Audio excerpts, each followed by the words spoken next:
Tawagin niyo po akong Yano. Dati akong crew sa Jollibee. Hindi pa naman talaga ganoon katagal mula nang umalis ako roon. Mga 2022 lang. At ganyang taon din nangyari itong ikukwento ko.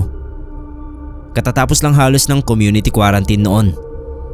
Bago ako makulong sa bahay dahil nga sa quarantine noong 2020, ay factory worker ako sa Laguna.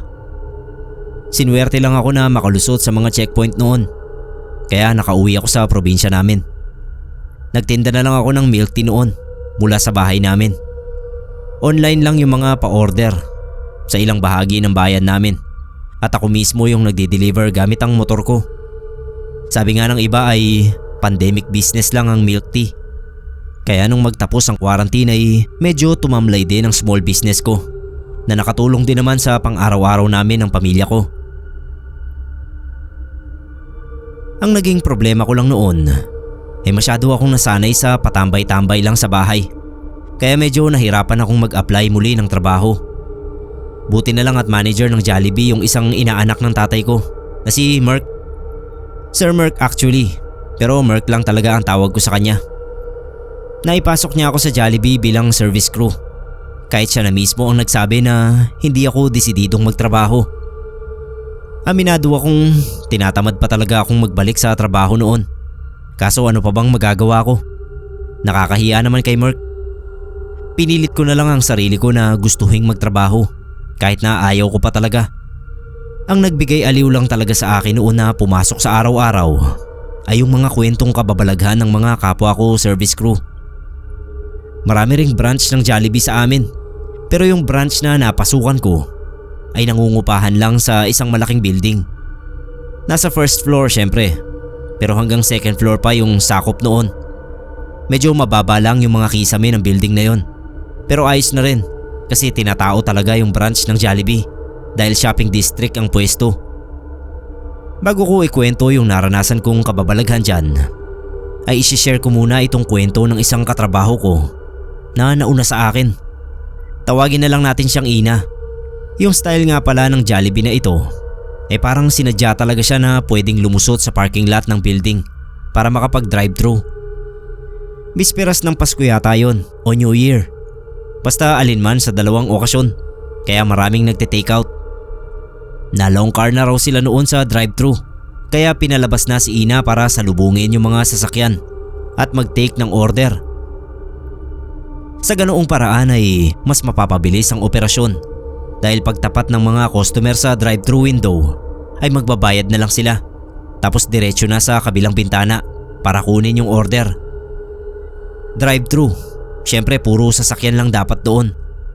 Tapos nagulat na lang daw siya na may lalaking naglalakad sa gilid ng mga sasakyan. Parang pedestrian daw sa sidewalk. Akala raw niya ay lalapit sa kanya para umorder. Kaso ang tagal na raw na naglalakad pero hindi pa rin nakakalapit sa kanya. Parang humahakbang lang daw sa treadmill katagalan. Doon na siya nagtaka at medyo nagpanik. Habang nagte-take ng order ay panay ang lingon niya doon sa lalaki at hindi raw talaga ito nakakalapit sa kanya o kaya nakakaalis sa pwesto nito. Naisip na lang daw ni Ina na hanggat hindi naman nakakalapit sa kanya yung lalaki ay wala siyang dapat ipag-alala.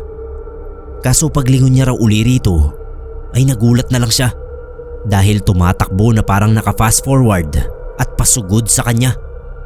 Nakita niya yung mukha nito na nakanganga at nakalabas lahat ng ngipin. Sa bilis ng mga pangyayari ay halos isang dipa na lang daw yung layo noong lalaki sa kanya bago siya nakasigaw. Natumba siya at napaupo sa simento pero yung lalaki ay biglang nawala. Nagulat yung mga customer sa bigla niyang pagsigaw at sinilip siya mula sa bintana ng mga sasakyan ng mga ito. Hindi na raw siya nakapagpaliwanag, basta tumayo siya at tumakbo papasok sa store. Hindi naman daw talaga katakataka na may mga nagpapakita at nagpaparamdam sa branch na yon. Yun ba namang building ay napakaluma na. 1970s daw ay nakatayo na yon, sabi nila nanay. At puro opisina lang daw yun dati bago hinayaang maupahan ng mga tindahan at kainan. Panay renovate lang daw kaya mukha pa ring bago at matibay. Kahit naman si Merk ay may karanasan din sa building na yon. sa mismong Jollibee branch pa nga. At kung ano ang naranasan at nakita niya ay ganoon din sa iba ko pang kasamahan at ako mismo. Sa palagay ko nga ay doon na trigger ang third eye ko. Dati naman kasi ay hindi ako lapitin ng mga hiwaga at kababalaghan. Pero magmula lang nang pumasok ako roon ay tsaka nagsimulang maging sensitive ang pakiramdam ko sa paranormal.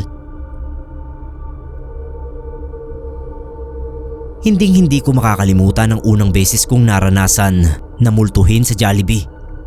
Opening pa naman din ako. Umagang-umaga pero may multuhan. Maglilinis pa lang ako ng restroom ng customer. Sarado pa yung store noon kasi ang bukas namin ay alas 6 ng umaga. Pagpasok ko ay may bumunggo sa likod ko at nagmamadaling pumasok. Sumabay siya sa akin sa pagpasok sa restroom. Pero nagmamadali siya kaya nabunggo ako. Hindi ko na napansin kung sino. Basta ang kita ko ay nakakulay white na pang itaas tapos itim na pantalon. Diretsyong pumasok siya sa isang cubicle kaya likod na lang halos ang nakita ko at hindi ko pa nga masabi kung lalaki o babae. Since sarado pa kami for customers, alam ko na crew yung pumasok at base sa suot niya ay trainee ito. Naglinis na lang ako at sabi ko, "May CR tayo sa taas. Doon sa mismong office. Next time doon ka ha. Bawal tayong gumamit ng CR ng customers, lalo na kapag working hours." Hindi sumagot yung inaakala kong trainee. Hinayaan ko na lang at nagpatuloy sa paglilinis. Tapos eto na. Dadalawa lang yung cubicle at maglilinis na nga ako sa mga yon. Kinatok ko yung cubicle kung saan pumasok yung trainee. Sabi ko, "Anong ginagawa mo? Patantagal mo. Ninenervyos ka ba?" Walang sumagot kaya kumatok uli ako. Pagkatok ko uli ay natulak yung pinto pabukas at walang Diyos, Sir Neb. Walang tao sa loob. Pakiramdam ko noon ay lumamig ang ulo ko at parang hinahanginan nito. Hindi pa ako nakaka-recover sa gulat ay may nagsalita sa kabilang cubicle. "Anong ginagawa mo? Patantagal mo. Ninenervyos ka ba?" Putik, Sir Neb. Gayang-gaya yung boses ko. Hindi na lang ulo ang nanlalamig doon, kundi buong katawan ko na. Hindi ako makagalaw o makapagsalita. Feeling ko kapag nakagawa ako ng ingay, ay biglang may dadamba sa akin. Maya-maya, lumagitik yung lock ng cubicle. Gusto ko nang tumakbo palabas, pero parang makakalas lahat ng buto ko sa grabing takot. Pakiramdam ko noon, babagsak ang mga mata ko dahil damang-dama ko na nanlalaki ang mga yon habang nakatingin sa pinto ng cubicle. Unti-unti nga yung bumukas at wala ring tao sa loob. Kung wala lang yung lavatory sa likuran ko ay baka humampas na ako sa salamin kasi babagsak talaga ako patalikod. Buti napasandal lang ako sa lavatory. Nanginginig ang tuhod ko noon nang lumabas ng banyo. Hindi ko nalinisan yung cubicle. Umakyat ako ng staff room at sinabi sa ibang crew na sila na lang ang magtuloy ng paglilinis ng banyo kasi sumama yung pakiramdam ko. Hindi ako makapagkwento sa kanila noon. Pinayagan naman ako ni Mark na magpahinga muna dahil namumutla raw ako. Umidlip ako saglit at ginising lang nila ako noong magbubukas na ng store. Noon ko lang naikwento ang nangyari sa akin at pinagsasabunutan ako ng cashier namin dahil sila yung naglinis ng CR. Simula noon, napadalas na yung mga encounter ko sa multo o mga multo sa Jollibee. Hindi ko alam kung iba-iba yung mga nagpaparamdam sa akin o iisa lang ito at yung nagpakita sa akin. Sabi ni na Mark noon, mas nakakatakot mawala ng trabaho kaysa sa mga kasama naming multo sa store. Wala naman daw magagawa sa amin ng mga yon, kundi manakot lang talaga. Hindi nila kami masasaktan. Sir Neb, maling-mali si Mark sa sinabi niya. Kung sila ay hindi sinasaktan ng mga multo roon, iba ako. Ewan ko ba kung bakit pero parang ayaw nila sa akin. Ilan kaming crew doon. May mga manager at guard pa. Pero ako talaga yung binabanatan nila ng pisikal. Yung doon sa CR ng customers. patikim pa lang sa akin yun. Lumala sila sa mga sumunod na beses. Gabi naman ito nangyari. Bali ang peak time namin sa gabi ay 6 hanggang 9. Pagdating ng 10 ay medyo kumukonti na yung customer at halos wala nang kumakain sa dining sa second floor. Katatapos nga lang noon ng peak hours namin, kaya medyo marami pang lilinisin sa second floor. May mga kumakain pa rin naman. Isang pair na magjowa yata. Isang grupo ng 4 na estudyante, tsaka isang may edad na lalaki na malapit sa window. Actually parang naghihintay pa nga lang ng order niya yung lalaki kasi wala namang pagkain sa table niya. Hinayaan ko lang. Naglinis na lang ako ng mga natitira pang kalat. Mga ilang minuto ang nagdaan at umalis na rin yung magjowa. Kasunod nila ng mga ilang minuto yung grupo ng mga estudyante. Napansin ko na wala pa ring pagkain yung lalaki. Lalapitan ko na sana, pero nung makita ko na wala rin siyang table number ay hindi ko na tinuloy. Naisip ko na baka tapos nang kumain at nakatambay lang, o kaya naman ay tambay lang talaga. After kong malinis yung table noong mga umalis ay pababa na sana ako. Kaso ewan ko ba, dahil may naglaglag ng isang parang cup tapos gumulong pa nga papunta roon sa lalaki. Asar na asar ako kasi ang layo talaga ng ginulungan. Noong lalapit ako roon sa lalaki ay nakayuko ako dahil nakatutok nga yung paningin ko doon sa cup. Napahinto ako dahil bilang nakayuko nga ako ay kita kong wala palang mga paa yung lalaki. Hindi putol, kundi wala talaga. Mula sa mga tuhod niya pababa ay parang malabong imahe sa TV hanggang sa palabuna ng palabo at nawala na ang mga paa niya. Dahan-dahan tuloy akong nag-angat ng tingin doon sa lalaki at dahan-dahan din siyang lumingon sa akin mula sa pagkakatingin niya sa bintana. Parang umahon lahat ng kinain ko at gusto kong masuka sa grabing takot. Napaatras na lang ako. Hindi ko na hinintay na makalingon ng tuluyan sa akin yung lalaki. Tumakbo na ako palayo. Bala ko ngang iwan yung bus box, kaso pagdaan ko dun sa mesa kung saan yun nakapatong, bigla ba namang naglaglaga ng laman noon. Kitang kita ko na tumaas yung gilid ng bus box na parang may bumuhat para mabuhos ang mga laman sa sahig. Wala akong pakialam. Iiwan ko pa rin sana. Tapos dahil siguro sa ingay ng nagbabagsakan na gamit ay lumabas sa office yung assistant manager namin na si Ma'am Cory. Nasigawan pa niya ako dahil nakita nga niya na nagkalat yung mga utensils. Tapos paghakbang ko ba naman para sana kay ma'am na lang lumapit, biglang may tumisod sa akin. Tumama ako sa mesa at mga upuan bago ako bumagsak sa sahig. Ang sakit ng tagiliran ko, lalo sa bandang kilikili na napasalaksak pa sa sandalan ng upuan. Dinig ko yung boses ni ma'am, tapos may mga narinig pa akong yabag na paparating. Pero hindi ko na naunawaan ang mga nangyari kasi kitang-kita ko talaga na may putol na mga paa sa harapan ko. Tapos naglakad palayo sa akin, papunta roon sa pwesto ng lalaking putol nga ang mga paa, pero wala na siya roon. Parang nagpakita lang sa akin yung mga paa para ipaalam na sila ang dahilan kung bakit ako natisod. Sa totoo lang, Sir Neb, natakot na akong pumasok pagkatapos ng insidente na yon. Hindi naman ako na-injure ng husto mula sa paghampas at pagbagsak ko sa mga upuan. Nagpasalang ng konti yung sa may bandang kilikili ko ng ilang araw at medyo masakit kapag tinataas. Pero kaya naman dahil naresetahan ako ng gamot kasi pina-check up ako ni Merk. Pero bukod sa pisikal na sakit ng katawan ay yung pagpapakita talaga sa akin ng multo at literal na pananakit ang gumambala sa isipan ko. First time daw kasi na nangyari sa branch na yon ang nangyari sa akin. Pagkatapos ko ngang ikwento kina Merk ang nangyari ay halos hindi sila makapaniwala.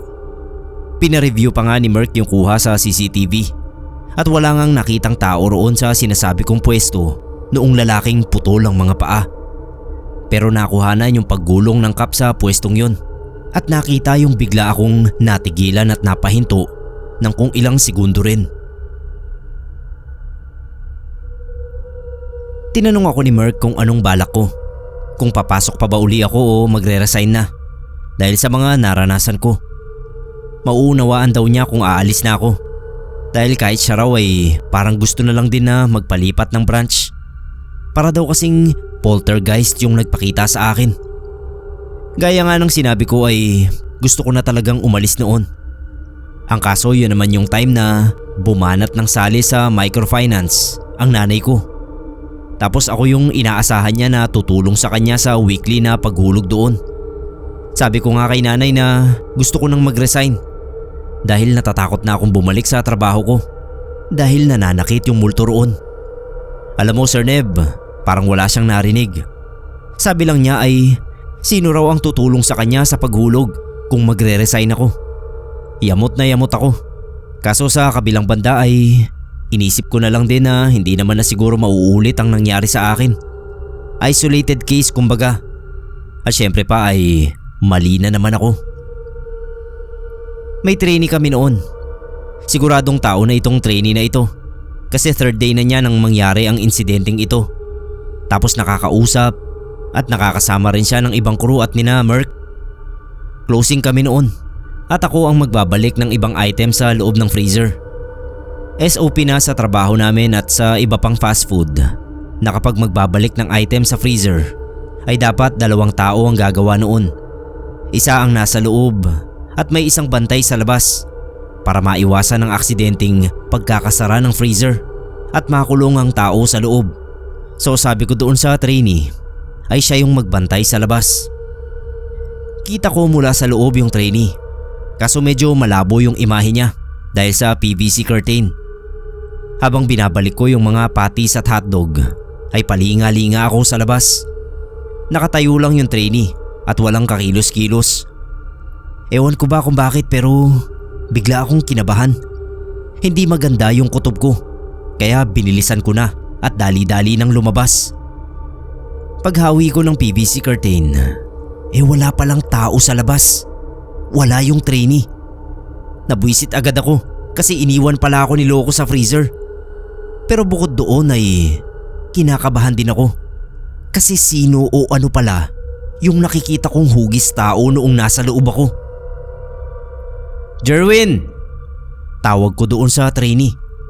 Tapos biglang may sumigaw. Jerwin! Yung boses ay nagmumula sa loob ng freezer. Tapos kaboses ko pa. Doon ako kinilabutan ng husto. Ganoong-ganoon din yung nangyari noong naglilinis ako ng CR ng customer. May gumaya rin sa boses ko. Tatakbo na sana ako pabalik sa dining. Tapos biglang may nagsalita sa likuran ko. Nakalabas ka na pala. Boses ni Jerwin. Napalingon ako sa likuran ko at nakita kong nakatayo si Jerwin sa likuran ko.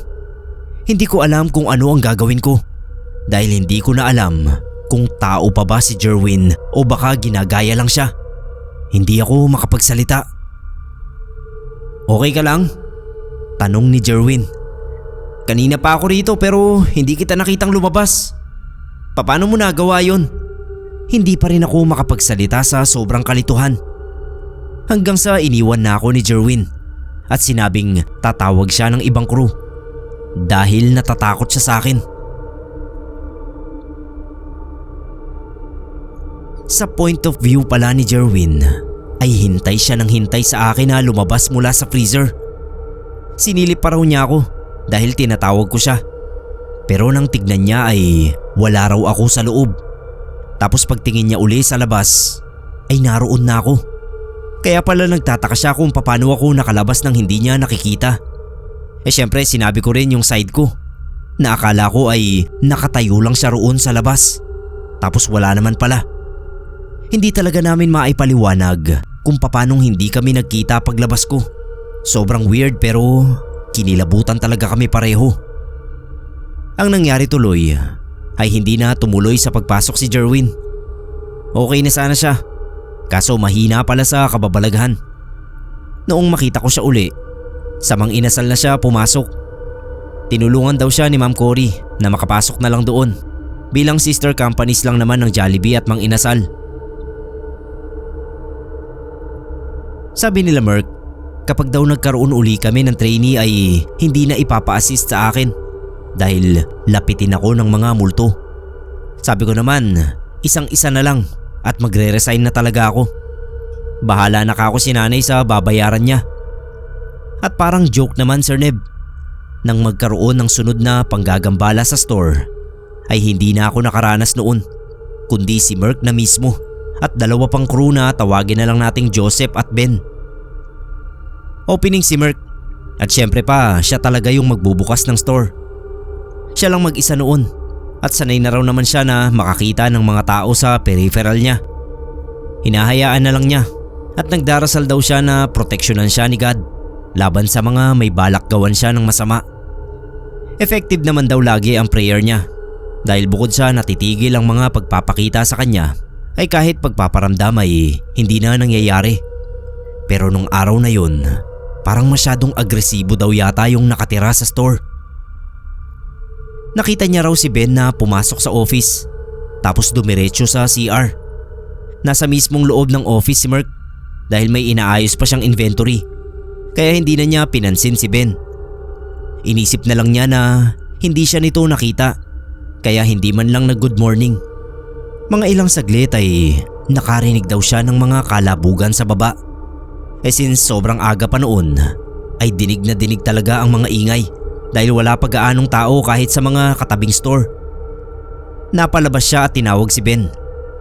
Kinatok niya raw ito sa CR para samahan siyang i-check kung saan nagmumula yung ingay. Pagbaba niya sa dining ay nakita niyang papasok sina Ben at Joseph kaya tinawag niya agad ang mga ito. Napagsabihan pa raw niya si Ben kung bakit lumabas pa at inutusan agad ito na i-check yung kitchen dahil may mga kalampagan nga roon. Wala naman daw nakitang kahit na anong na-misplace o nawawala sa kitchen. Maayos pa rin. Kaya sabi nila Ben ay baka raw sa labas nagmula yung ingay na narinig niya. Pinagsawalang bahala na lang ni Merc ang tungkol sa narinig niyang ingay dahil baka nga sa ibang katabing tindahan nang galing yun. Kaya tinanong na lang niya si Ben kung bakit lumabas pa uli ito gayong nakita niyang umakyat na sa office. Sabi ni Ben ay kararating lang niya at bilang katibayan ay pwede nilang tanungin si Joseph dahil sila ang magkasabay. Si Joseph naman ng mga sandaling yon ay tulalang nakatingin sa may hagdan. Nung tanungin kung ano ang tinitignan nito roon ay sinabi ni Joseph na, "Ben, tignan mo, kamukhang kamukha mo." Pagtingin nila sa may hagdan ay may nakasilip na ulong nakangiti sa kanila. Kamukhang kamukha nga yun ni Ben. Sir Neb, marami pa talagang ibang pangyayari kung saan nagpakita at nagparamdam ang mga multo sa branch na yon. Kalaunan ay may doppelganger pa nga kaya pinaalam nila Merc sa may-ari ng store na baka pwedeng ipabless o kung anumang klaseng ritual yung lugar para mapalayas yung mga naninirahang entity doon. Pinaliwanag naman daw niya kung paano kami napeperwisyo noong mga multo. Kaso noong nagtanong daw yung may-ari kung may mga customers nang nag-complain tungkol sa mga multo ay wala siyang naisagot. Wala naman nga kasi kaming alam na may customer nang nakaranas ng mga pangmumulto at panggagaya ng doppelgangers. Ayon Sir Neb, parang since hindi naman naaapektuhan ng mga customers ay walang nangyari sa apela ni Merc. Walang ginawang aksyon ang management. Naisip na lang niya na kami-kami na lang ang gumawa ng paraan para maiwasan ng mga panggagambala sa amin. Kanya-kanya kami ng pangontra sa mga multo. May bumili pa ng agimat sa may simbahan at may nagdala ng panyo na may mga sulat na Latin. Ako noon, may baon lang na asin. Nakalagay sa maliit na plastic. Tapos nakaperdible sa loob ng damit ko since walang bulsa ang uniform namin. Akala ko ay hindi na ako masasaktan ng mga multo sa store. Pero bilang hindi nila ako malapitan dahil siguro sa asin sa damit ko, ay gumawa sila ng ibang paraan para masaktan ako. Naglilinis ako ng grease trap noong closing na nang namalayan kong may presensya sa likod ko. Akala ko may mampaprank sa akin pero paglingon ko ay wala namang tao. itutuloy ko na dapat yung paglilinis ko. Kaso biglang may humampas sa likuran ko. Nahulog ako sa grease trap. Buti na lang at nakapanimbang ako. Dahil kung hindi ay tsak nahahampas ang dibdib ko sa bakal na naghihiwalay sa dalawang GT. Nahulog ako pero parting mga paa at binti lang. Yun nga lang ay nagtilamsikan sa buong katawan ko yung napakabahong sebo. Ang matindi, walang katao-tao sa paligid nang mangyari yun. Pero ramdam ko na may humampas sa likod ko. Nagmura na lang ako ng napakalakas at tinaas yung dalawa kong hinlalato. Nung gabing yun din ay nagpaalam na ako kay Mark. Nagulat pa siya sa itsura ko at natatawa pa nga. Pero nung sinabi kong may tumulak sa akin kahit walang tao, ay sumeryoso rin siya. Nagsorry sa akin si Mark at pinayuhan akong mag-try akong magpa-albularyo dahil ako nga lang ang trip saktan ng mga multo sa store. Hindi na ako pumasok kinabukasan at thank you Lord dahil naunawaan naman ako ng nanay ko. Pinakita ko kasi yung pasa sa harap ng binti ko dahil sa pagkakahulog ko. At ayun nga Sir Neb, magmula nang mangyari sa akin ang mga ganap sa Jollibee ay hindi na lang iilang beses pa akong nakakita o nakaramdam ng mga multo. Pero at least yung mga nakakabanding ko ngayon ay hindi na kasing bayolente ng mga nasa Jollibee. Hindi na ako pinapansin itong mga multong ito ngayon. Parang nakikita ko lang talaga sila dahil gaya nga ng sinabi ko sa umpisa ay nabuksan yung third eye ko. Balik pabrika ako ngayon. Pero dito na lang sa malapit sa amin. Si Mark nasa Jollibee pa rin hanggang ngayon. Sabi niya ako lang daw talaga ang crew na pinisikal ng mga multo roon. May mga paramdam at pagpapakita pa rin. Pero wala na yung doppelganger. Hindi na kasing lala ang mga panggagambala roon ngayon kumpara noong nandoon ako. Parang galit lang talaga sa akin yung mga multo at gusto akong paalisin. Sabi ni tatay, baka raw nadarama noong mga multo na ayaw ko talagang magtrabaho roon kaya pinapaalis ako.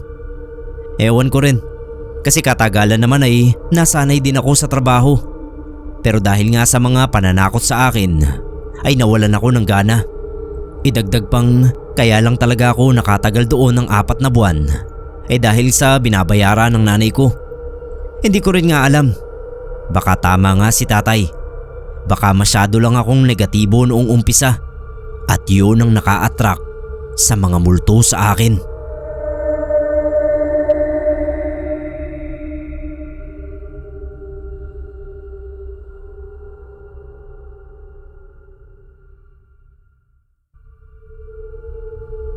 Magandang araw po sa inyo Sir Neb at sa lahat ng nakikinig sa Pinoy Creepypasta. Ako nga pala si Bernadette. Pero Bitek ang tawag sa akin ng mga kaklose ko. Dati akong nag-crew sa isang fast food chain na sabihin na lang nating kontrabida ang lungkot. Bilang halata naman kung anong tinutukoy ko, ay hindi ko na babanggitin kung anong branch ito. Basta malapit ito sa highway. At kung kababayan ko kayo ay baka naririnig nyo na rin ang kwentong ibabahagi ko. Bali-balita noon daw, hindi pa developed itong bayan namin ay damuhan ito at madalas na tapunan ng mga bangkay na sinasalvage. Yun mismong branch na pinasukan ko, napabalita pa noon na habang under construction ay may nahukay raw na isang buong kotse na may 3 kalansay sa loob. Sa madaling salita ay hindi na nga nakapagtataka kung may mga nagpaparamdam o nagpapakita roon. Binibiro ako noon ng mga katrabaho ko na kapag daw napatapat ako sa panggabing schedule ay wag na wag akong magpapaiwan mag-isa sa kitchen. Dahil may maririnig akong nagtatadtad pero wala akong makikitang ibang tao bukod sa sarili ko. Noon ngang unang buwan ko pa lang sa trabaho ay medyo kabado pa ako pero excited. Hindi ko naman yun first job pero yun ang una kong trabaho na talagang uniformado at may mga requirements akong pinasa. Bago kasi ako mag-crew ay nagbantay muna ako ng computer shop ng tita ko at naging cashier sa water refilling station sa isang kapitbahay. Sanay naman ako na magtrabaho sa gabi. Noon kasing nasa computer shop ako ay halos 24 hours nga kaming naglalaro ng Dota. Pero sa totoo lang, Kakaiba pala ang gabi sa fast food. Minsan wala talagang customer sa dining. Tapos minsan naman tambak sila. Mas malala naman sa drive-thru station kasi mag-isa lang ako roon at sobrang boring. Kaya nga hindi ko rin mapigilang maramdaman na minsan parang ako na lang ang gising sa buong mundo. Kahit kasi nasa highway ang branch ay dumarating din yung puntong tumatahimik ang paligid at walang dumaraang sasakyan. Tipong nag-iisa akong gumagalaw habang ang lahat ay tulog. Kapag ganoong mga pagkakataon ay nakakapraning ang sobrang katahimikan. Para lang mawala yung nakakabinging katahimikan ay nag-aayos ako ng kung ano-ano at minsan ay nakikipagkwentuhan ako sa mga katrabaho. One time na nakaabang ako sa drive-thru habang naglilinis ay dumaan si Kuya Denver, yung guard namin. Hindi ko na matandaan kung anong oras yon. Basta malalim na ang gabi. Sabi niya, "Ikaw lang mag-isa dyan?" Tumangulang ako at ngumiti. Obvious naman kasi kitang-kita. "Ingat ha," sabi niya, sabay ngiti ng nakakaloko. Napatanong tuloy ako kung bakit. Baka ako may holdupper at mabiktima pa ako. 1 buwan pa lang ako noon sa trabaho. Tumawa siya sabay sabing, "Baka mamaya si Luffy na pala yung customer mo." Tinanong ko kung sino yung Luffy na yun. "Wala, kwento lang. Multo raw na dumaraan dyan sa drive-thru tuwing madaling araw. Pero huwag ka na mag-alala. 1-piece burger steak lang naman ang order nun."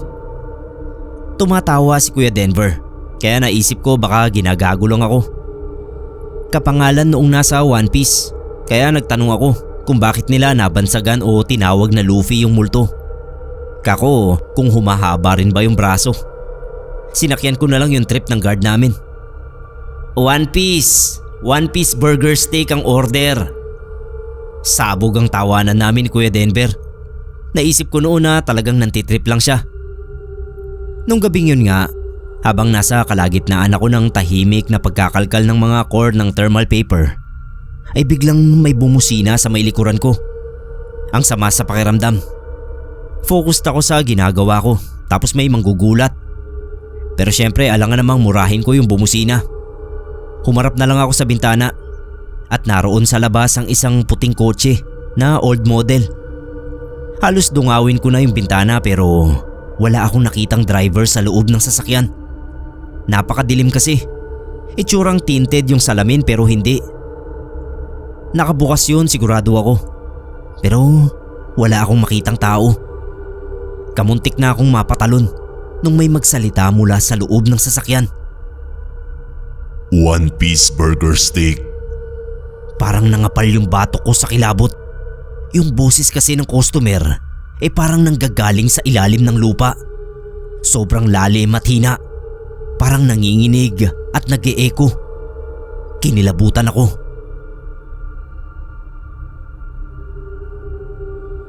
Huminga ako ng malalim at nagpanggap na normal naman ang customer ko kahit hindi ko nakikita. Tinanong ko na lang kung may iba pa bang order bukod sa 1-piece burger steak na ininput ko na sa POS. Nakatutok yung mga mata ko sa POS habang naghihintay ng additional na order noong customer. Hindi siya sumagot kaya nilingon ko. Naroon pa rin naman yung puting kotse pero hindi nagsasalita yung driver. Nagtanong uli ako kung a-additional order pa siya. Walang tugon. Wala rin akong maaninag talaga na tao sa loob ng sasakyan. Gusto ko nang tawagin yung mga kasama ko pero ewan ko kung bakit wala akong lakas ng loob na lingunin ang mga katrabaho ko mula sa counter. 1 lingon lang naman at makikita ko na si Fe o si Ate Joy. Biglang may boses na nagmula sa sasakyan. "Wala na." Para akong hinipan sa tuktok. Pinindot ko na lang uli yung POS. Sabay sabi sa halaga ng order niya. Kaso biglang naghang yung screen. Ayaw nang gumana. Maya-maya nag-blink na. Hindi ko alam ang gagawin kasi first time akong na-malfunctionan ng POS. Hindi ko alam kung pumasok ba yung order. Napalingon ako sa customer dahil feeling ko kailangan kong mag-sorry sa delay. Alam mo yung nangingilabot ka na pero kailangan mong mag-apologize sa mismong dahilan ng kilabot mo. Kaso paglingon ko ay wala na yung puting kotse. Napadungaw ako sa bintana. Walang sasakyan sa magkabilang dulo ng drive-thru. Ni hindi ko narinig na umalis yung sasakyan. At doon ko naisip na hindi ko rin narinig na dumating yun. Nataranta ako at tinawag yung customer. Halos lumawit ang katawan ko sa bintana. Napalakas yata yung boses ko dahil lumapit sina Ate Joy at Fe at nagtanong kung ano ang nangyari. Sinabi ko sa kanila lahat ang kapapangyari pa lang at natawa sila pareho. Si Fe ay napahaplos sa braso niya na sobrang obvious na tumindig ang balahibo.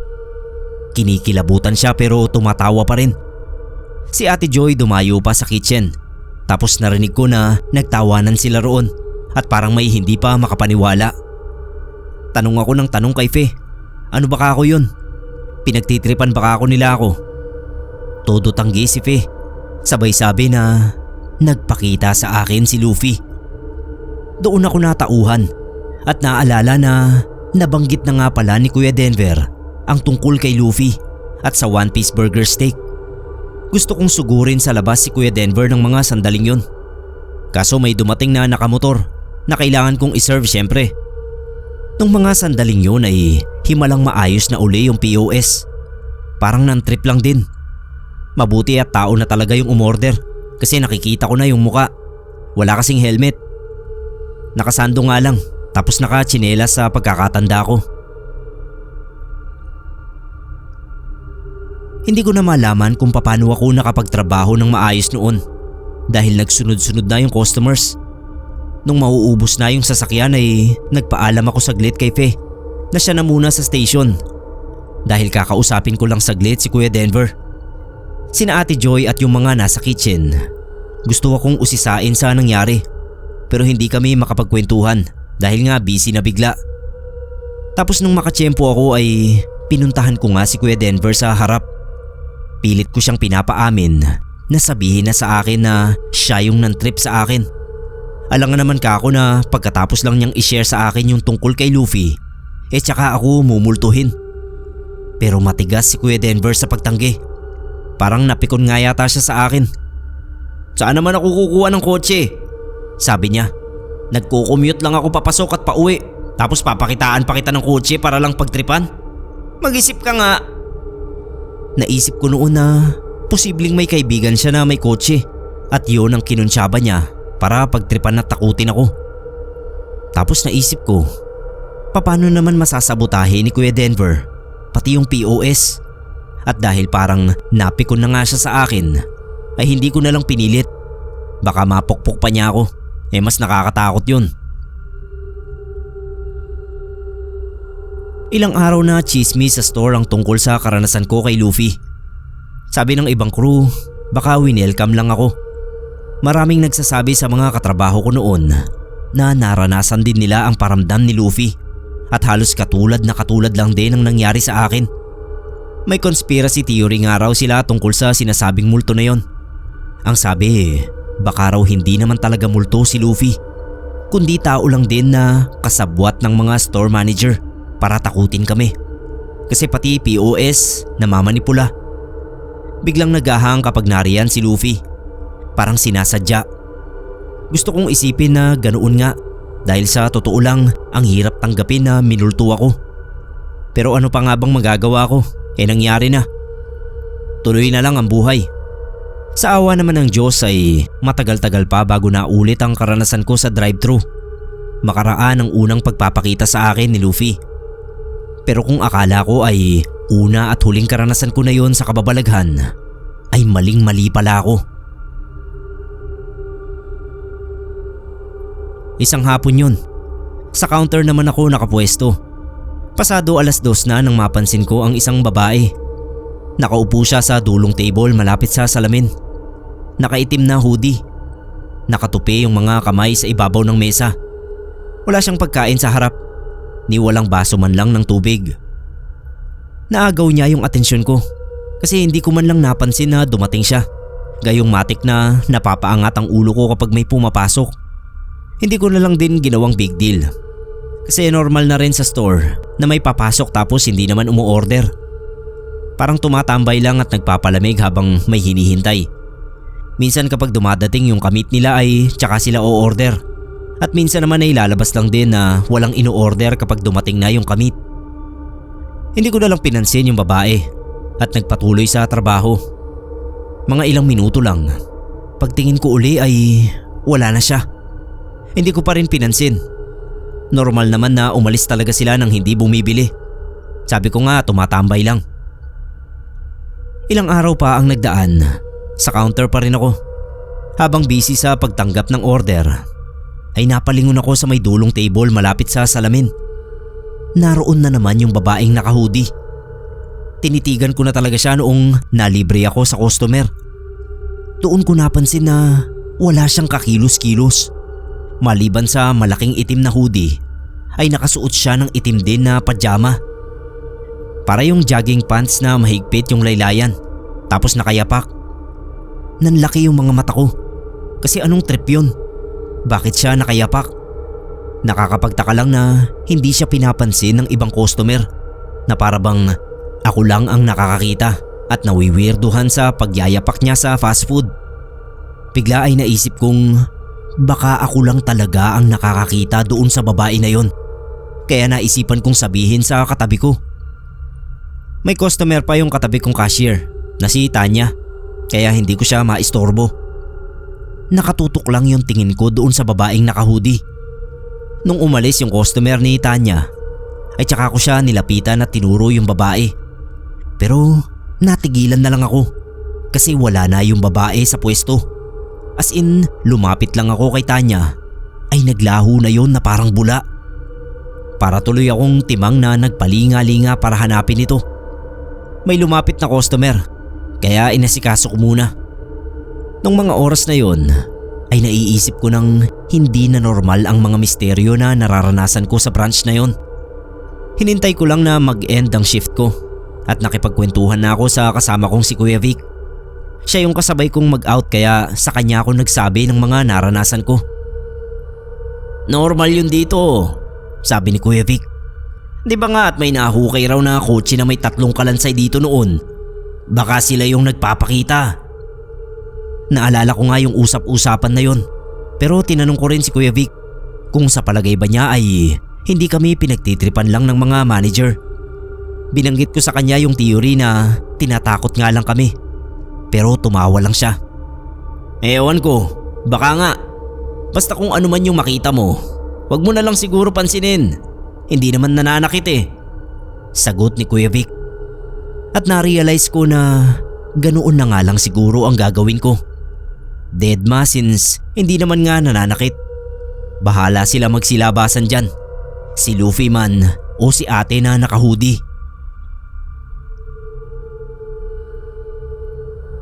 Ilang beses ko pang nakita sina Luffy at ate na naka-hoodie. Parehong ganap lang. Minsan si Luffy dumaraan lang talaga sa lane na parang nagpaparamdam. Pero hindi siya umu-order. Alam kong si Luffy yon dahil sa parehong modelo ng kotse. Tapos wala pang plate number at napakadilim sa loob.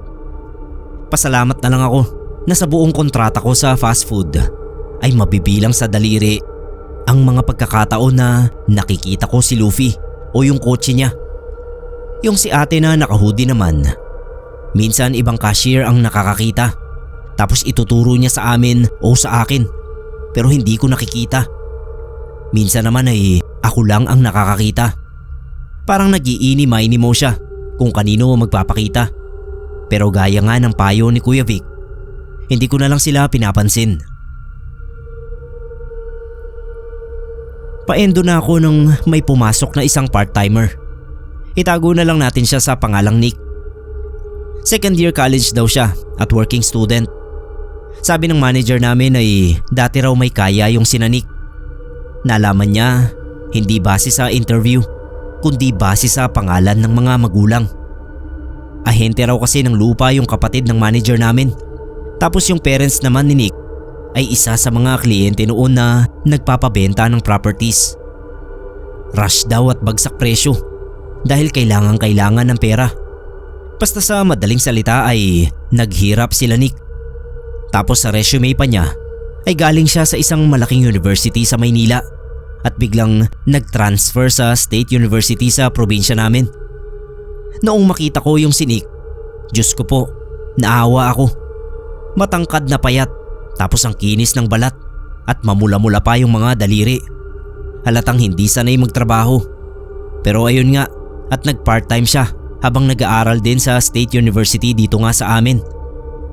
Napakatahimik ni Nick. Nakikipag-usap naman siya sa amin pero halatang loner siya. At kapag break time ay madalas na tulala lang siya. Hindi nga nagnanap yun kahit na pinapayuhan namin na umidlip muna para kahit papano ay may lakas siya sa pag-aaral at pagtatrabaho. Pero ayaw niya. Tingin nga namin doon, napakalungkot na tao. Isang beses na-assign uli ako sa drive-thru ng gabi. Duty rin noon ni Nick at kita ko siya mula sa pwesto ko sa station. Kasalukuyan siyang nagbabas ng biglang magtayuan yung mga balahibo ko sa batok. Parang lumamig ang simoy ng hangin. At paglingon ko sa bintana ay heto na naman si Luffy. Huminga lang ako ng malalim at hindi na lang siya pinansin. Magsasalita na naman siya kahit hindi ko tanungin. Sanay na ako sa kanya. Pero nangingilabot pa rin. Lalo pa at parang tinititigan niya ako. Tapos siya ay hindi ko nakikita. Maya-maya nga ay 1-piece burger steak. hindi ko na in-input yung order niya. Kagaya ng dati para hindi maghang yung screen. Payo na rin sa akin nila Ate Joy noon. Kapag si Luffy kasi ang nag-order ay naghahang yung POS. Mahirap na kapag may kasunod siyang customer. Matatagalan pa. Ayun nga, hindi ko na ini-input. Basta sinasabi ko na lang yung presyo ng order niya. Paglingon ko sa bintana ay wala na si Luffy. Nakahinga ako ng maluwag. Sa isip ko noon, sana ay huli na yung pagpapakita niya. Kasi mae-endo na nga ako. Sumilip ako sa bintana at wala namang paparating na customer. Naiihi ako kaya tumawag ako ng kapalit sa station at dumiretso na sa CR. Noong paglabas ko ng CR ay nakita ko uli si Nick na nakaupo sa dulong table. Oo, doon mismo sa table na laging pinapwestuhan ni ate na naka-hoodie. Nakatingin siya sa salamin, hindi sa labas kundi sa sarili niyang refleksyon. Diretso, parang may kinakausap. Hindi gumagalaw ang katawan niya. Pero napansin kong dahan-dahang gumagalaw yung bibig niya. Hindi halata sa una, pero parang may sinasabi siya. Pabulong lang. Wala namang earphones o phone na hawak. Kinilabutan ako bigla. Hindi ko na pinansin at bumalik ako sa drive-thru. Kauupo ko pa lang ay may narinig na akong komosyon doon sa may kitchen. Hindi agad ako nakachismis kasi may customer. Nalaman ko na lang na nakita ni Kuya Denver si Nick doon sa may parking na nakahandusay at walang malay. Kaya binuhat niya at dinala doon sa likod, doon sa may mga lockers. Napatanga ako. Paano nangyari yun? Kakakita ko pa lang sa kanya na nakaupo sa dining. Sabi ng manager namin ay wag na naming puntahan si Nick. Pinasundo na raw nila yung parents niya dahil kakaiba ang kinikilos. Nanlilisik daw yung mga mata at napakalamig ng balat. Sinundo nga ng parents niya si Nick. Normal naman daw ito nang sumama sa mga magulang. Pero para siyang latang-lata. Kinoconsider ng araw ng mga yon na pag-resignin na si Nick dahil parang hindi kinakaya ng katawan nito ang pag-aaral at trabaho. Bigla ko naalala ikwento na bago makita ni Kuya Denver na nakahandusay sa parking lot si Nick, ay nakita ko siyang nakaupo sa pwesto ni ate na naka-hoodie na parang may kinakausap. At bago pa yun ay nag-drive-thru naman si Luffy. Sabi ng manager namin, baka kailangan magpa-check up ni Nick sa eksperto sa pag-iisip dahil baka apektado na ng financial status nila ang mental health niya. Mga 2 araw nga ang nagdaan ay pumasok uli si Nick. Nagulat nga kami kasi wala naman siyang schedule. Pero nakiusap siya sa manager namin kaya binigyan uli siya ng schedule kinabukasan. Kinausap namin siya at tinanong kung anong nangyari sa kanya noong gabing nawalan siya ng malay sa parking lot. Tinanong ko rin kung anong ginagawa niya roon sa upuan ni ate na naka-hoodie na para siyang may kinakausap. Sabi niya ay sumama lang talaga yung pakiramdam niya kaya siya nag-collapse. Pero hindi raw siya nauupo sa pwesto na yon. Ewan ko sa kanya. Sigurado naman ako sa nakita ko. Pero kung trip niyang magsinungaling bahala siya. Kinabukasan noong pumasok siya ng tanghali ay nagtaka kami sa eksena niya. Hindi naka-uniforme si Nick. Naka-hoodie siya ng itim. Mahaba yung manggas. At halos matakpa ng buong mukha niya. Para niyang kinocosplay si ate na naka-hoodie. Noong pinapasuot siya ng manager namin ng uniform, nakatingin lang siya at hindi nagsasalita. Mga ilang minuto rin siyang kinukumbinsi na magpalit ng damit pero hindi siya kumikilos kaya ora mismo ay sinisanti na siya. Nagalit na yung manager namin kasi nga nakiusap lang siya na magka-schedule tapos gumanon pa siya. Hindi nag-react si Nick, parang wala lang sa kanya. Lumabas siya ng office pero hindi siya totally umalis. Nakaupo siya sa dining, doon uli sa mesa kung saan laging nakaupo si ate na naka-hoodie.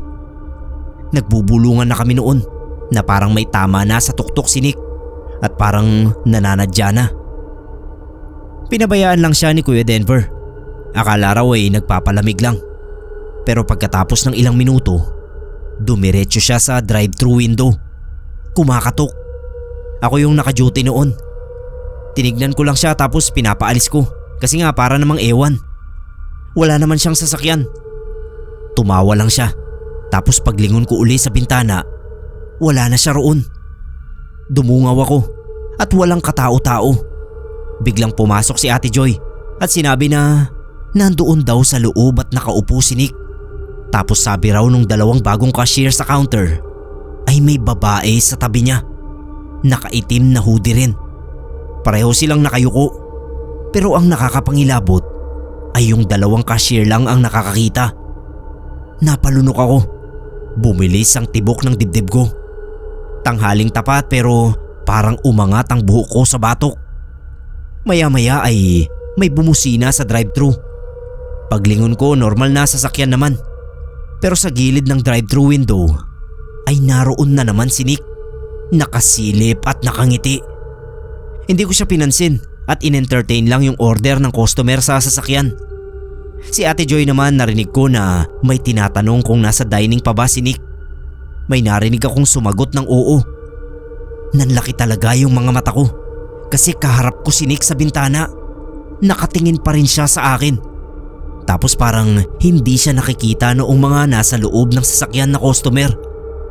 Binigay ko na yung resibo at sukli ng customer nang hindi tumitingin kay Nick. Maya-maya nagsalita siya. 1-piece burger steak. Buti na lang wala nang kasunod na customer dahil sinara ko talaga ng pabagsak yung bintana at napaiyak na ako. Hindi ko natapos yung shift ko dahil pakiramdam ko noon ay malulusaw yung mga tuhod ko sa sobrang takot. Hindi ko alam kung anong trip ni Nick at kung paano siya nakikita ng mga cashier sa dining gayong kaharap ko siya sa drive-thru. Kumbinsido talaga ako noon na may sanib siya ni Luffy o siya mismo si Luffy. Nabalitaan ko na lang na kinagabihan daw ay nagpunta ang parents niya sa store at nagtatanong kung pumasok si Nick dahil nagpaalam daw ito na papasok pero hindi na bumalik ng oras na inaasahan nilang uuwi ito. Sir Neb, pagkatapos ng pangyayaring yun ay hindi ako nakapasok kinabukasan. Nilagnat ako at kinuwento ko sa nanay ko yung nangyari. Pinatawas ako ng nanay ko at ang sabi raw sa tawas ay may mga espiritong gumagala sa store na siyang naglalaro sa akin. Hindi naman ako nagulat. Common knowledge yon dito sa amin. Pero pasalamat pa rin naman ako dahil matapos ipahid sa noo, mga palad at talampakan ko yung sinunog na tawas ay umayos yung pakiramdam ko. Nakapasok na ako ng sumunod na araw. Si Nick naman nawawala pa rin. Nakonsensya nga yung manager namin dahil baka raw dinamdam ni Nick yung pagsisante niya rito kaya naman naglayas. Sabi ko na lang na Parang may mental health issue talaga si Nick. Kaya hindi niya dapat sisihin ang sarili niya. Yun namang dalawang cashier na nakakita raw kina Nick at ate na naka-hoodie. Nagkukwento sila na noong araw daw na yun ay parang kausap pa ni Nick yung babaeng naka-hoodie. Pinagtitinginan nga raw ng ibang diner si Nick at sinasabi ng mga yon na nagsasalita itong mag-isa. Nangangahulugan na hindi talaga nakikita ng customers yung babaeng naka-hoodie. Tapos nabanggit din nga na nakita ko siya na nakasilip sa drive-thru window habang nakaupo pa rin siya sa dining. Ang haka-haka namin noon ay may doppelganger si Nick dahil hindi yun ang unang beses na dalawang Nick ang nakita namin sa magkaibang lugar ng sabay. Sabi ni Kuya Denver, baka magpalipat na siya ng duty sa agency nila. Hindi na raw kasi niya gusto ang nangyayari sa store. Natatakot na rin siya, lalo pa at kadalasan ay panggabi siya. Ako naman ay ilang araw na lang at endo na, kaya titiisin ko na lang. Pero hindi na talaga ako pumayag na sa drive-thru magpa-assign. Halos walang gustong ma-assign sa drive-thru ng mga panahon na yun, kung hindi talaga pilitin at takutin na mawawala ng schedule. Ako kahit tanggalan nila ako ng schedule, makukuha ko pa rin ang sahod ko. Gabi ang huling duty ko. Nasa counter ako. Tapos yung isa sa mga bagong cashier na tawagin nating Grace ang na-assign sa drive-thru. Madaling araw na yon nang marinig namin siya na paulit-ulit na umuusal ng "In Jesus name". Hindi ko na siya nilingon dahil sapat na yung kilabot ko para malaman kung bakit siya nagcha-chant ng ganoon. Grabe yung tibok ng dibdib ko nung biglang mag-blink ang mga ilaw ng store. Pati yung mga diner ay napatingala at napatingin sa naglulukong mga ilaw. Hindi ko alam kung bakit napalingon pa ako sa dulong upuan, doon sa pwesto ni ate na naka-hoodie. Sir Neb, naroon na naman siya. Napalunok na lang ako at ginaya si Grace. Bumulong ako ng bumulong ng "In Jesus name". Hindi ko na uli nilingon yung pwesto ni ate naka-hoodie. Hinintay ko na lang talaga na matapos yung huling shift ko at nagpaalam na ako sa mga katrabaho ko. Si Kuya Denver, ang sabi niya ay nakausap niya yung HR nila at pinag-aaralan na yung paglipat sa kanya. Bukas pa rin yung branch na yon ng fast food hanggang ngayon. Minsan kumakain kami roon ng mga anak ko. High-tech na yung drive-thru nila. May parang mic na lang sila sa labas at doon o-order. Tapos sa sunod na window ang bayad at takeout. Nung huling beses akong magtanong sa server tungkol kay Luffy at ate na naka-hoodie, ay hindi na niya kilala ang mga yon. Naririnig-rinig na lang daw niya ang kwentuhan pero wala nang nakaranas sa mga bagong service crew. Ang paniniwala na lang nila ay urban legend lang yon ng store branch na yon. Hindi nila alam na ako mismo ay naranasan ko ang mga kababalaghang yon.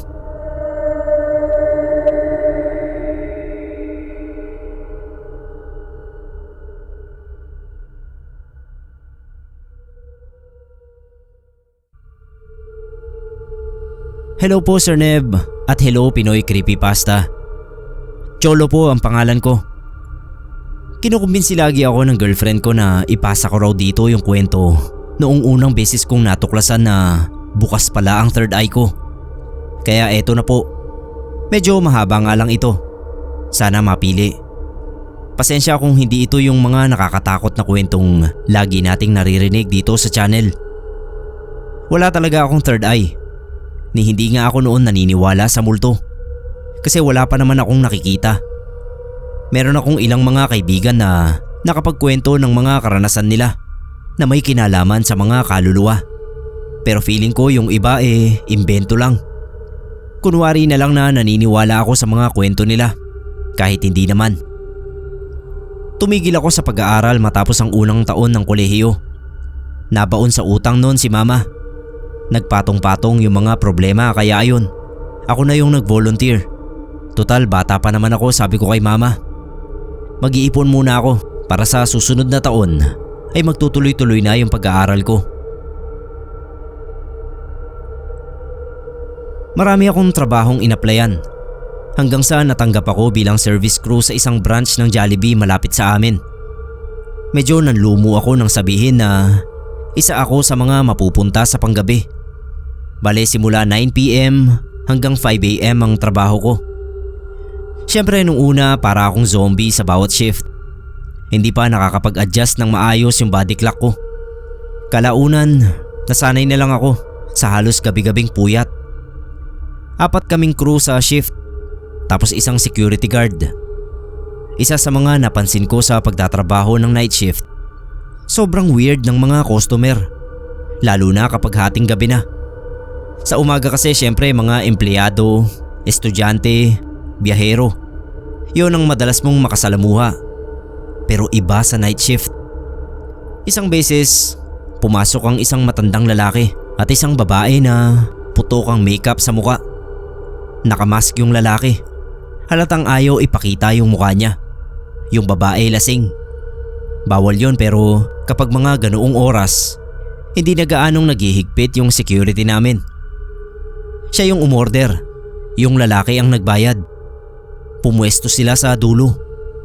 Ilang minuto pa, nag-aaway na yung dalawa. Kabit pala itong babae na nagtatrabaho sa isang bar.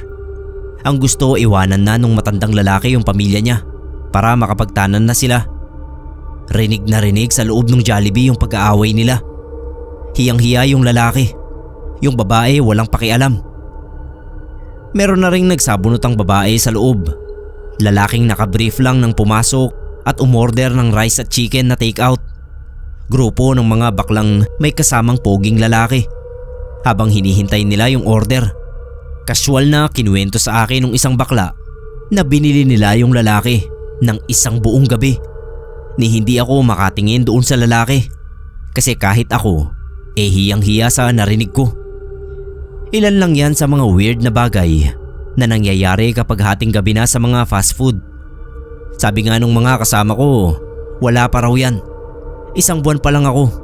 Kumbaga, marami pa raw na mas weird na bagay ang makikita ko sa hinaharap. Masasanay na lang daw ako. Sa katagalan, na-enjoy ko rin yung trabaho. Gustong gusto ko na makisalamuha sa mga weird na tao na umu-order sa akin. Nakakatawa sila. Isang gabi pagod na pagod ako kasi ang dami naming kinargang supply sa kabilang bodega. Nung humarap ako doon sa counter, hinihilot ko pa yung balikat ko. Napansin ko na kumikindat-kindat yung ilaw. Yun ang unang beses na nangyari yun. Nagtaka ako. Tumingin ako doon sa isa kong katrabaho na mas matagal na sa akin. Hindi niya rin daw alam kung anong nangyayari. Paglingon ko, may customer na sa harap ko. Isang matandang lalaki na maganda yung suot. Long sleeves. Parang aaten sa binyagan si lolo. Hinihintay ko siya na lumapit sa counter at sabihin yung order niya. Pero tumayo lang siya doon nang walang ginagawa. Pansin ko na yung hangin sa loob mas lumamig pa. Nilingon ko yung kasama ko. Busy rin silang lahat. Pati yung si Q, may nililista doon sa notebook niya. Naisip ko, isa na namang weird na tao na gustong kumain sa Jollibee ng hating gabi. Pinabayaan ko na lang at tumingin-tingin na lang muna ako sa magazine. May pumasok na customer. Umorder at umupo sa gitna. Babalik na sana ako sa pagbabasa ng magazine nang masipat ng mata ko yung matanda na dating nakatayo sa harapan ko. Nandoon siya sa pinakagilid, nakaupo at nakatingin lang sa labas. Nandoon lang siya buong shift, walang ginagawa. Pagkatapos ng shift ko, tinanong ko yung mga kasama ko, pati na rin yung security guard, kung napansin ba nila yung matanda na pumasok at hindi man lang umorder. Naupo lang buong magdamag doon sa sulok. Wala raw silang nakitang kahit ano. Parang may gumapang na kung ano sa batok ko nang marinig ko yun. Imposibleng hindi nila nakita. Imposibleng ako lang ang nakakita doon sa matanda. Sabi nila, normal daw ang ganoon, lalo na sa hating gabi. May mga ilan-ilang customer daw ang pumapasok sa Jollibee na hindi bumibili ng pagkain. Sumunod na gabi, nandoon uli yung matanda. Kumindat-kindat uli yung ilaw at lumamig yung paligid. At buong magdamag uli na naupo doon yung matanda nang hindi umu-order ng kahit na ano. Nagbasa ako sa internet, naghanap ng kasagutan. Narealize ko na isa lang ang ibig sabihin ng lahat ng naranasan ko. Baka multo yung matanda. Kaso ang problema, paano ko siya nakikita? Sa pagkakaalam ko, wala naman akong third eye. Sa aming lahat na empleyado ng branch na yon, ako lang talaga yung nakakita sa matanda. Sa mga sumunod na gabi, dumadalaw pa rin yung matanda. Pilit kong iniiwas yung tingin ko sa kanya. Nag-iisip ako ng ibang bagay para hindi sumagi sa isip ko na baka nga isang kaluluwa ang matanda na yon. Natatakot ako. Pero kung totoo nga, ibig sabihin ba nito ay haunted yung branch na yon? Pwede kong sabihin sa management. Tapos sila na yung bahala na magpa-bless ulit. Kaso wala akong patunay na may multo nga. Kasi ako lang yung nakakakita. Isa lang ang paraan para mapatunayan ko na multo nga yung matanda. Kailangan ko itong kausapin. Ilang araw din akong nag-ipon ng lakas ng loob para kausapin yung matanda. Natatakot pa rin ako. Siyempre kung multo nga yun, baka kung anong gawin niya sa akin. Pwede niya akong saniban o kaya naman sundan sa bahay namin. Doon naman siya magpapakita. Hanggang isang gabi nagkalakas na ako ng loob. Sabi ko doon sa kasama ko, siya muna yung magbantay sa counter. Walang tao nun. Dahan-dahan akong naglakad papalapit doon sa matanda. Kinakabahan ako ng sobra. Pinagpapawisan. Naupo ako sa harap ng matanda at pagtingin ko sa kanya, nakumpirma ko na multo nga siya. Hindi ko masabi dito kung paano. Basta may something sa kanya na alam ko agad na hindi siya buhay na tao. Nakatingin sa akin yung CQ namin. Iniisip niya siguro na nababaliw na ako kasi may tinitignan ako sa harap ko na hindi nakikita. Kahit yung pumalit sa akin sa counter ay malamang ganoon din ang iniisip. Nakatingin sa labas yung matanda. Sinubukan ko siyang tawagin pero hindi niya ako narinig. Inulit ko, tsaka lang siya dahan-dahan na lumingon sa akin. Naramdaman ko uli yung paggapang ng kung ano sa batok ko. Nagsitayuan yung balahibo ko. Kaharap ko na ang isang kaluluwa. Isang patay na nagpaparamdam sa branch namin. Seryoso yung mukha ng matanda. Pero pansin ko na maaliwalas yung aura niya. Siya yung klase ng multo na hindi ka matatakot oras na makita mo yung mukha niya. Hindi siya katulad ng mga nakikita ko sa TV o sa pelikula na nakakatakot talaga. Para bang namatay si tatay ng masaya. Bigla siyang nagsalita. Mahina lang yung boses pero rinig na rinig ko lahat ng sinabi niya. May hinihintay lang daw siya. Pabayaan ko na raw siya. At oras na dumating ang hinihintay niya, ay aalis na rin siya. Napangiti naman ako sa sinabi ni tatay. Tinanong ko siya kung anong pangalan niya. Roderick daw ang tunay niyang pangalan. Pero Rod lang ang tawag sa kanya ng mga nakakakilala sa kanya nung buhay pa siya. 71 siya nang namatay. Atake sa puso. Sinugod siya sa ospital pero alam na raw niya nung araw na yon na hindi na siya makakaligtas. Pagkatapos niyang sabihin yon sa akin, bumalik na ako sa counter. Grabe makatitig yung mga kasama ko. Sino raw ang kausap ko doon? Sagot ko, may matandang kaluluwa na nakaupo doon. May hinihintay na kung sino. Natakot din sila syempre. Pinagbintangan pa ako na pinagtitripan sila. Pero nakita nila na seryoso ako.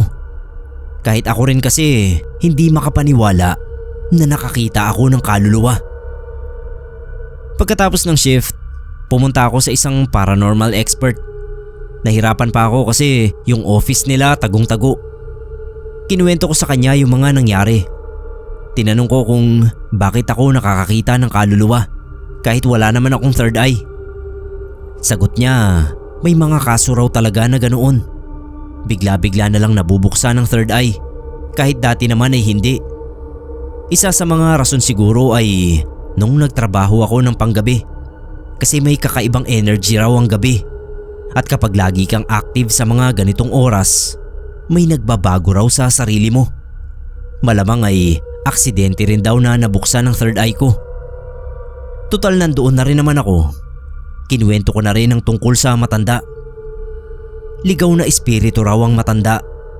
Karamihan daw sa mga multo ay ganoon. Mga kaluluwang may gusto pang gawin sa lupa bago sila tuluyang makatawid sa kabilang buhay. Pwede ko raw tulungan si Tatay Rod. Pwede ko siyang kausapin at tanungin kung ano ang dahilan ng pamamalagi niya sa lupa. Kung sino ba yung hinihintay niya bago siya makatawid. Tinanong ko rin kung bakit kaya doon lang siya sa Jollibee lagi nakatambay. Malamang daw ay importanteng lugar yon para kay tatay. Ganoon daw kasi ang mga kaluluwa. Nananatili sila sa isang lugar. Hindi sila nakakaalis kahit anong gawin nilang paglayo.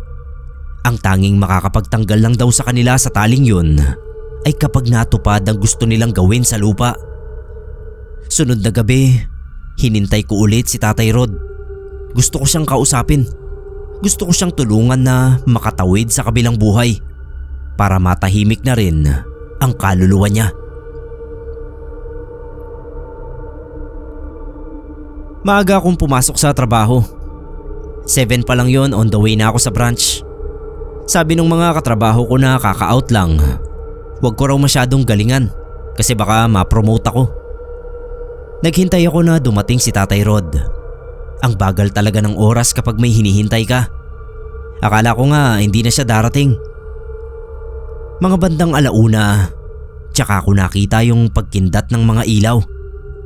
Pagtingin ko sa pinto, nandoon na si Tatay Rod. Una, lumapit muna siya sa counter. Walang in-order. Tsaka siya pumunta doon sa dulo at naupo, nakatingin sa labas. Walang tao sa loob. Ako lang at yung iba pang service crew na inaantok na rin. Kahit yung security namin sa labas umiidlip na rin habang wala pang dumarating na customer. Umupo ako sa harap ni Tatay Rod. Tinanong ko siya kung kamusta na siya. Sabi niya naghihintay pa rin daw. Saglit akong natahimik. Tsaka ako nagtanong kung sino ba yung hinihintay niya. Lumingon siya sa akin. Ironic kasi nakita ko na nagkaroon ng buhay yung mga mata niya. Para bang lumiwanag. Hinihintay niya raw yung asawa niya. Gusto niyang makita ito ulit kahit sa huling pagkakataon. Sabi ko, bakit sa Jollibee? Importante daw kasi sa kanila ang branch ng Jollibee na yon. Kasi doon sila madalas kumain. Nagsimula nang magkwento si Tatay Rod. Ayun nga at sabi niya, kapag may ekstrang pera daw siya, doon sila lagi kumakain ng asawa niyang si Nanay Patricia.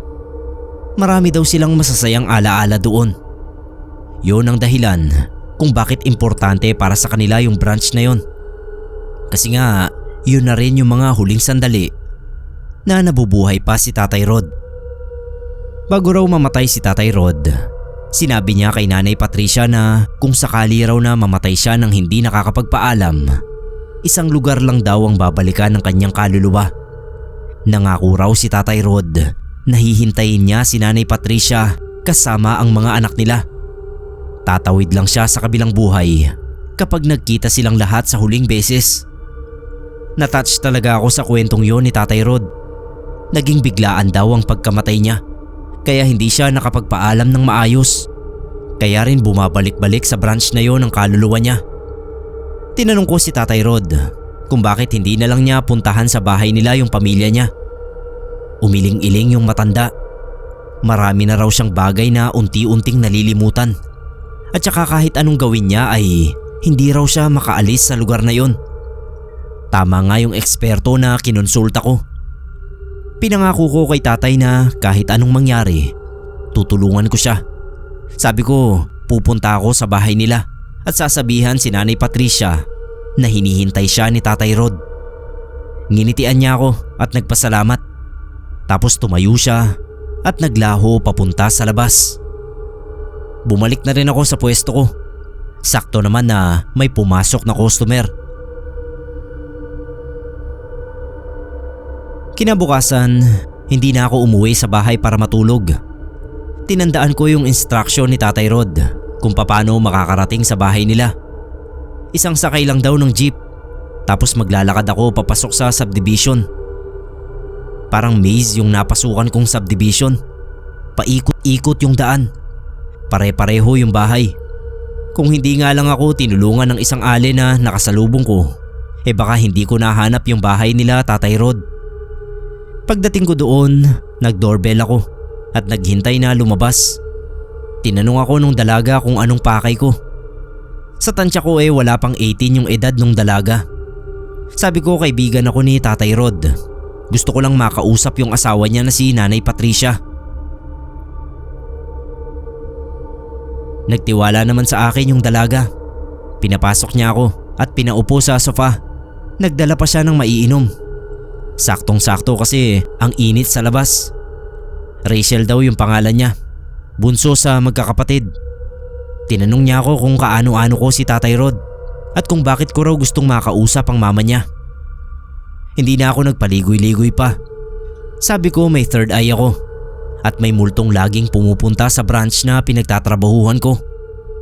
Makalipas ang ilang araw, nakausap ko yung multo at nalaman kong ang multo na yon ay ang papa niya, si Tatay Rod.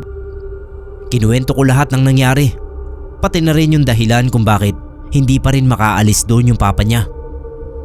Hindi siya makapaniwala nang matapos ako. Naiintindihan ko naman kasi biglaan lang akong pumasok sa bahay nila tapos sasabihin ko na nakakausap ko yung patay niyang papa. Kahit din ako, magugulat at hindi makakapagsalita. Baka nga isipin pang nababaliw na yung tao na yon. Pero sabi ng bunso ni Tatay Rod, totoo raw na mahilig kumain sa branch na yon yung mga magulang niya. Sabi nga niya, ilang araw daw na napapanaginipan ng mama niya yung branch na yon ng Jollibee. Malamang ay nalimutan na raw nito yung pangako nila sa isa't isa. Pinasunod niya ako sa kwarto ng mama niya. Pagbukas ng pinto, nakita ko na nakaupo sa wheelchair yung asawa ni Tatay Rod. Bukas ang TV, pero ang tingin niya nasa labas. Para bang may hinihintay din siya. Sabi ni Rachel, nag-uulyanin na yung mama niya. Mas lumala pa nung mamatay ang papa nila. Halos hindi na raw nila ito nakakausap ng maayos kasi inuulit lang nito yung mga sinasabi nila. Nakita ko sa pader ng kwarto nila na may litrato. Si Tatay Rod yun at Nanay Patricia. Magkayakap. Sa likod nila nakatayo ang tatlong babae. Nung bumalik kami sa sala, sabi ko kay Rachel, dalhin niya si Nanay Patricia kasama yung dalawa pa niyang kapatid sa Jollibee branch namin bago maghating gabi. Kailangan nilang makapagpaalam sa papa nila para na rin matahimik na yung kaluluwa ni Tatay Rod. Pumayag naman siya, tapos nagpasalamat sa akin. Mga alas 10 nag-text sa akin si Rachel. Baka mga alas 12 na raw sila makakarating. Sakto yun, kasi patay na oras ang alas 12 hanggang alas 3 ng umaga. Halos walang tao sa loob. Para na rin hindi magulat yung mga kasama ko sa trabaho. Kinuwento ko na rin sa kanila yung tungkol kay Tatay Rod para kapag dumating yung pamilya nito ay alam na nila ang mangyayari. Pagkatapos ng dagsa ng mga tao, alas 9 hanggang alas 11, unti-unti na rin nababawasan yung mga customer. Nag-abang na ako sa bawat pumapasok na tao sa loob. Inaabangan ko na rin ang pagdating ni Tatay Rod. Naunang dumating sila Rachel. Tulak niya si Nanay Patricia na nakasuot ng jacket at bonnet. Malamig kasi sa labas at alam kong hindi advisable sa mga matatanda ang lumabas pa ng bahay ng ganoong oras ng gabi. May kasama silang dalawa pang babae. Sinalubong ko sila. Pinakilala ni Rachel yung dalawa niya pang mas nakakatandang kapatid. Nakangiti sa akin yung isa. Yung isa naman siya siguro yung ikalawa. Halatang may duda pa rin sa akin. Sabi ko maupo sila doon sa dulo. Bumili na rin sila ng pagkain at naghintay. Kalahating oras lang sila naghintay. bigla na lang ulit kumindat-kindat yung mga ilaw. Napangiti ako. Paparating na si Tatay Rod. Nakita ko na tumagos siya sa pinto. Dahan-dahang naglakad papalapit sa counter. Nakatayo lang siya doon at walang ginagawa. Tulad nung unang beses kaming nagkita. Tapos naglakad na siya papunta sa pwesto kung saan lagi siyang nauupo.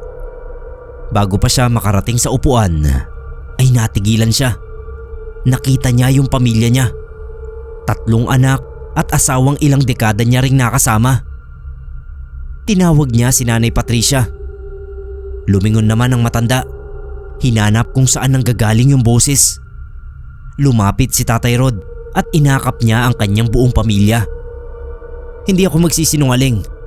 Kahit ako ay naiyak din sa mga nasaksihan ko nung gabing yun. Makikita mo talaga kung gaano kamahal ni Tatay Rod ang pamilya niya. Nilingon ako ni Rachel. Umiiyak siya, pati yung 2 niya pang kapatid. Wala raw silang nakikita pero ramdam nila ang presensya ng tatay nila na nakayakap sa kanila. Sabi pa nung isa sa akin, nung una raw ay hindi siya naniniwala na nakakausap ko yung kaluluwa ng papa niya. Pero dahil doon ay wala na raw siyang duda. Para mas madali silang makapag-usap na pamilya, pumagit na ako at ako ang nagsabi sa mga sinasabi ni Tatay Rod na hindi naririnig ng kanyang mga anak at asawa. Hindi ko nababanggitin pa dito ang lahat ng naging pag-uusap nila. Basta nakapagpaalam na ng maayos si Tatay Rod sa kanyang pamilya. Marami itong binilin lalo na sa mga anak niyang nakakatanda na may kanya-kanya na ring pamilya. Ang saya ng puso ko habang ginagawa ko yun. Gusto pa sanang manatili ng matagal nila Rachel sa loob. Pero si Tatay Rod na mismo ang nagsabi na bago dumating ang umaga ay kailangan na niyang tumawid sa kabilang buhay. Bago umalis yung pamilya ni Tatay Rod, nagpasalamat sila sa akin.